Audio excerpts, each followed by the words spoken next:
기원전 1046년, 중국에서는 은나라가 멸망하고 주나라가 들어섰습니다. 은나라는 강력했지만 너무 힘에 의존했던 게 탈이었습니다. 은나라는 수많은 전쟁을 일으켰는데 그 목적은 주로 약탈과 파괴에 있었습니다. 게다가 과한 사치와 인신제사, 그리고 노예 사냥으로 민심이 바닥을 찍었습니다. 그래서 주나라가 전쟁을 일으키자 은나라는 빠르게 고립됐습니다. 주나라의 무왕은 이를 교훈으로 삼아 예를 중시했습니다. 그래서 적어도 주나라 초기에는 무자비한 폭정이 사라졌습니다. 주나라의 다음 과제는 새로 얻은 영토를 어떻게 통치할지였습니다. 주나라가 광활한 영토를 직접 통치하기에는 아직 힘이 부족했습니다. 그래서 왕족이나 공신을 제후로 봉해 각 지역을 통치하게 하는 봉건 제도가 처음 시행됐습니다. 주나라가 승리하는데 가장 큰 공을 세운 인물로 강태공을 들 수 있습니다. 강태공은 공을 인정받아 산둥반도에 있는 넓은 땅을 하사받았습니다. 그리고 이 나라가 춘추 정옥시대 최강대국 중 하나인 제나라가 됐습니다. 무왕의 아우였던 단도 큰 공을 세운 인물이었습니다. 주공이라고도 불렸던 단은 노나라의 시조가 됐습니다. 이후에 유학을 창시하게 되는 공자도 노나라 출신이었습니다. 무왕의 또 다른 아우 소공석은 먼 북쪽 땅을 하사받았는데 그 나라가 연나라였습니다. 최북단에 위치한 연나라는 아무래도 이민족과 충돌하는 일이 많았습니다. 하지만 같은 이유로 중원의 다른 국가와 멀리 떨어져 있어서 조용히 내실을 다질 수 있었습니다. 남쪽으로는 초나라가 있었습니다. 초나라는 주나라로부터 영토를 하사받은 제후국이었다는 기록이지만 실제로는 한족이 아닌 이민족의 나라였을 가능성이 높습니다. 그래서인지 초나라는 주나라에 충성하는 나머지 국가와는 꽤 다른 행보를 보였습니다. 강력한 군사력으로 영토를 확장한 초나라는 점차 북쪽으로 진출하려는 야심을 드러냈습니다. 그래서 진나라가 등장하기 전까지 초나라는 모두 힘을 합쳐 막아야 하는 공공의 적이었습니다. 하지만 초나라보다 훨씬 더 이질적인 오나라와 월나라가 동남쪽 변방에 존재했습니다. 초기에 이들은 약소국에 불과했지만 머지않아 강대국으로 성장하게 됩니다. 그리고 이곳은 역사상 최악의 복수극이 펼쳐지는 무대가 됩니다. 그렇게 주나라를 중심으로 수많은 크고 작은 나라들이 탄생했습니다. 주나라 초기에는 무려 1000개가 넘는 나라들이 있었다고 합니다. 하지만 시간이 흐르면서 그 수는 100여 개로 줄어들게 됩니다. 무왕은 죽은 주왕의 아들이었던 무경에게도 땅을 나눠주면서 은나라 유민들을 돌보게 했습니다. 하지만 무경을 믿지 못했던 무왕은 관나라, 채나라, 그리고 위나라를 시켜서 무경을 감시하게 했습니다. 그리고 이 세 나라를 삼감이라 불렀습니다. 그런데 무왕은 은나라를 멸망시키고 얼마 안 돼 세상을 떠났습니다. 그리고 그의 아들 성왕이 즉위했는데 아직 나라를 통치하기에는 너무 어렸습니다. 그래서 죽은 무왕의 동생이었던 단이 어린 왕을 대신해 섭정을 하게 됩니다. 그러자 단의 섭정을 반대한다는 명분으로 반란이 일어났습니다. 반란을 일으킨 나라는 무경을 감시하라는 임무를 맡고 있었던 관나라, 채나라, 그리고 위나라였습니다. 삼감이라 불리던 이들이 오히려 무경과 결탁해 주나라에 반란을 일으킨 것이었습니다. 반란은 3년을 끌었지만 결국 단과 소공석에 의해 진압됐습니다. 은나라를 무너뜨렸을 때보다 훨씬 더 오랜 시간이 걸린 치열한 싸움이었습니다. 하지만 반란을 진압함으로써 주나라의 패권을 공고히 할 수 있었습니다. 이후에 단은 또 동이족을 공격해 복속시키기도 했습니다. 마음만 먹으면 스스로 왕이 될 수 있을 만큼 큰 공을 세운 것이었습니다.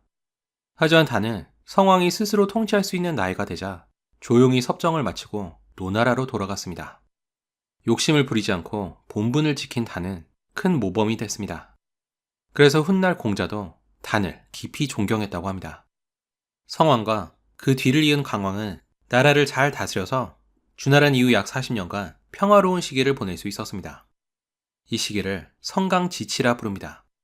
하지만 좋았던 시절도 잠시 주나라는 서서히 몰락의 길을 걷게 됩니다. 기원전 995년 강왕이 죽고 주나라의 네 번째 왕인 소왕이 즉위했습니다. 왕에 오른 소왕은 호기롭게 군을 이끌고 초나라 정벌에 나섰습니다. 하지만 4번에 걸친 초나라 원정은 실패로 끝났습니다. 게다가 마지막 원정에서는 소왕이 강물에 빠져 죽는 웃지 못할 사건이 일어났습니다. 일개 제후국이 주나라를 상대로 충분히 승리할 수 있다는 것을 처음으로 입증한 셈이었습니다. 당연히 이 사건은 주나라의 위상에 큰 타격을 입혔습니다. 그 외에도 주나라는 쭉 내리막길을 걷게 됩니다. 남쪽에선 초나라가 영토를 병합하면서 세력을 넓히고 있었고, 서쪽에서는 견융족이 주나라를 위협하고 있었습니다. 게다가 다른 제후들도 주나라에 충성하기보다는 자신들의 욕심을 채우기에 급급했습니다. 하지만 주나라의 권위가 완전히 꺾인 건 아니어서 이때까지는 아직 주나라가 우두머리라는 의식이 존재했습니다. 그러다 포사라는 한 여인이 등장하면서 주나라가 완전히 몰락하게 됩니다. 포사가 굉장히 오래전 인물이다 보니 그녀에 대한 이야기에는 믿기 힘든 황당한 요소가 포함됐습니다. 하지만 어쨌든 기록된 내용은 이렇습니다. 기원전 871년 주나라의 10번째 왕인 여왕이 즉위했습니다. 여왕은 돈이 궁했습니다. 그래서 숨은 금은보화를 찾으려고 궁궐 창고를 뒤지던 중에 수상하게 생긴 괴짝 하나를 발견했습니다. 그런데 이 괴짝에는 굉장한 뒷이야기가 있었습니다. 그때로부터 약 800년 전인 하나라 말기에 궁에 용 한 마리가 나타난 적이 있었다고 합니다. 그 용은 궁뜰에서 침을 질질 흘리다가 사라졌고, 당시 왕은 그 침을 상자에 담아 보관했다고 알려졌습니다. 그리고 800년이 지난 주나라 여왕 때에 가서야 드디어 상자가 열린 것이었습니다. 상자를 열자 금은보화를 기대했던 여왕의 기대와는 다르게 용의 침이 고여 있었습니다. 침을 쏟아붓자 궁궐 돌바닥에 붙어서 엄청난 악취를 풍겼는데 아무리 떼어내려 해도 떨어지지 않았다고 합니다. 신하 중 한 명이 더러운 건 더러운 것으로 쫓아내야 한다면서 생리 중인 궁녀들을 집합시키고 소리를 지르게 했습니다. 이때 동원된 궁녀의 수가 무려 500명이 넘었다고 합니다. 그런데 이 말도 안 되는 아이디어가 효과가 있었습니다. 용의 침은 도마뱀의 형태를 취하더니 빠르게 도망갔습니다. 그리고 다급했는지 마침 옆을 지나가던 어린 궁녀의 치마 밑으로 기어서 궁녀 몸속으로 들어갔습니다. 하지만 궁녀의 몸에는 그 뒤에 어떤 뚜렷한 증세나 변화가 없어서 궁녀는 그냥 그렇게 살아가게 됩니다. 한편 창고까지 뒤지면서 부족한 돈을 마련하려고 했던 여왕은 이공이라는 신하를 자리에 앉혀서 본격적으로 세금을 거두기 시작했습니다. 그런데 이공은 세금을 모은 데는 소질이 있었지만 민심은 잘 살피지 않았던 것 같습니다. 그는 터무니없는 곳에 세금을 매겼고 불만을 말하는 사람은 모조리 죽여버리는 공포 정치를 펼쳤습니다. 결국 백성들의 불만이 폭발해 반란이 일어났습니다. 궁궐에 쳐들어온 백성들은 궁에 있는 모든 것을 파괴했습니다. 이때가 대략 기원전 840년이었습니다.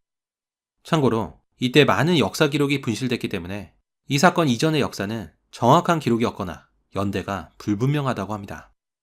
하지만 기원전 840년 이후의 일들은 비교적 자세히 기록되어 있기 때문에 오늘날까지도 전해지고 있습니다. 폭동이 일어나자 주나라의 충신이었던 소공이 여왕의 태자를 자신의 집에 숨겼습니다. 그런데 성난 군중이 태자를 내놓으라고 요구하자 자기 아들에게 태자 옷을 입혀서 대신 맞아 죽게 했다고 합니다. 아들의 목숨과 태자의 목숨을 맞바꾼 셈이었습니다. 여왕은 폭동을 피해서 14년간 변방에 숨어 있다가 결국 궁에 돌아오지 못하고 그곳에서 생을 마감하게 됩니다. 여왕이 죽었다는 소식이 들려오자 소공은 그제야 자신이 태자를 숨기고 있었다고 밝히면서 그를 왕위에 앉혔습니다. 그리고 그가 주나라의 11번째 왕인 선왕이었습니다. 선왕은 46년간 나라를 다스리다가 그의 아들 유왕에게 왕위를 물려줬습니다.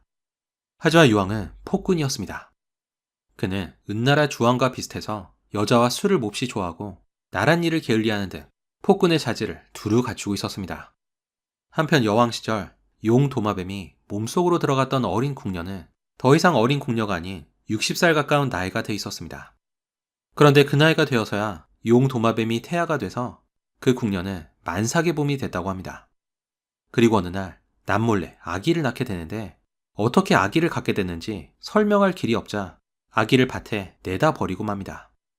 이 당시 주나라에는 어떤 한 노래가 백성들 사이에서 유행을 타는데 삼뽕나무 활과 대나무 전통이 나라를 망하게 할 거라는 무시무시한 가사를 담고 있었습니다. 당연히 주나라는 이 노래를 부르는 걸 금지했고 덩달아 가사에 등장한 삼뽕나무 활과 대나무 전통을 모두 불태워버리고 앞으로 이걸 파는 상인들도 엄벌에 처할 거라고 공지했습니다. 그런데 이 소식이 닿지 않은 먼 외지에서 도착한 부부가 있었는데 하필이면 이때 삼뽕나무 활과 대나무 전통을 잔뜩 메고 와서 장사를 시작했습니다. 당연히 팔던 물건은 몰수됐고 이 부부도 쫓기는 몸이 됐습니다. 그런데 이 부부는 도망가던 중에 밭에 버려진 여자 아기를 발견해서 부부가 살던 포 땅으로 데려가는데 그 아기가 바로 50년간 궁녀가 임신했다가 내다 버린 아기였습니다. 그리고 이 아기는 이후에 포사라고 불리게 됩니다. 시간이 좀 더 흘러서 유황의 폭정이 한창이던 기원전 781년 대지진이 발생했습니다.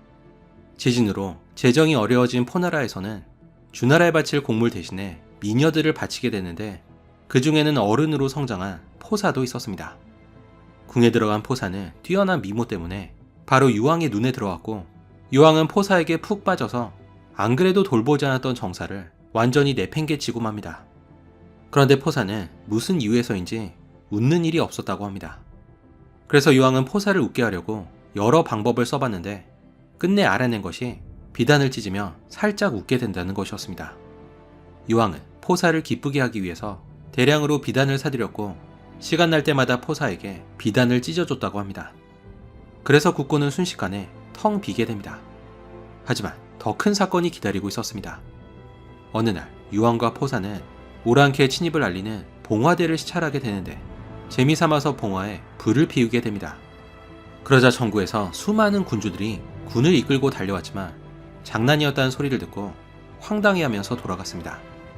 하지만 포사가 이 모습을 우습게 여겨 웃는 모습을 보이자 유황은 똑같은 짓을 여러 번 되풀이했다고 합니다. 시간이 흘러 포사가 아들을 낳자 유황은 원래 있었던 왕후와 태자를 폐위했습니다. 이에 격분한 왕후의 아버지 신후는 이민족 견융을 설득해서 주나라로 쳐들어오게 했습니다. 그런데 오랑캐의 침략을 알리는 봉화가 피어올랐음에도 불구하고 벌써 여러 번 속았던 제후들은 이번에도 장난일 거라고 생각해 군사를 보내지 않았습니다. 그 덕분에 주나라의 수도로 무혈 입성한 견융은 닥치는 대로 부수고 죽였다고 합니다. 유황은 포사와 아들을 데리고 탈출을 감행했는데 얼마 못 가 견융에게 잡혀서 아들과 함께 죽임을 당했습니다. 포사도 이때 사로잡혔는데 정확한 기록이 없어서 포사가 그 뒤로 정확히 어떤 삶을 살았는지 그리고 언제 죽었는지는 알려지지 않았습니다. 하지만 아마도 견융의 땅으로 끌려가서 그곳 족장에 첩이됐다는 설이 가장 유력해 보입니다. 그런데 견융의 횡포가 너무 심해지자 신우는 견융을 끌어들인 것을 몹시 후회했습니다. 그래서 얼마 후 신우는 여러 제후들과 힘을 합쳐서 견융을 공격했고 결국 주나라에서 견융을 몰아내는 데 성공했습니다. 하지만 한번 맞들인 견융은 이후에도 계속해서 주나라를 괴롭혔습니다. 기원전 771년 견융의 침략을 견디다 못한 주나라는 결국 돕을 호경에서 동쪽에 있는 낙양으로 옮겼습니다. 이로 인해 주나라의 위상은 땅에 떨어졌습니다. 이제 주나라 왕실은 명목상으로만 존재할 뿐이었고 전국의 여러 제후들은 독자적인 세력을 형성하면서 무한 경쟁 시대에 돌입했습니다. 오직 강한 자만 살아남는 춘추 전국시대의 시작이었습니다.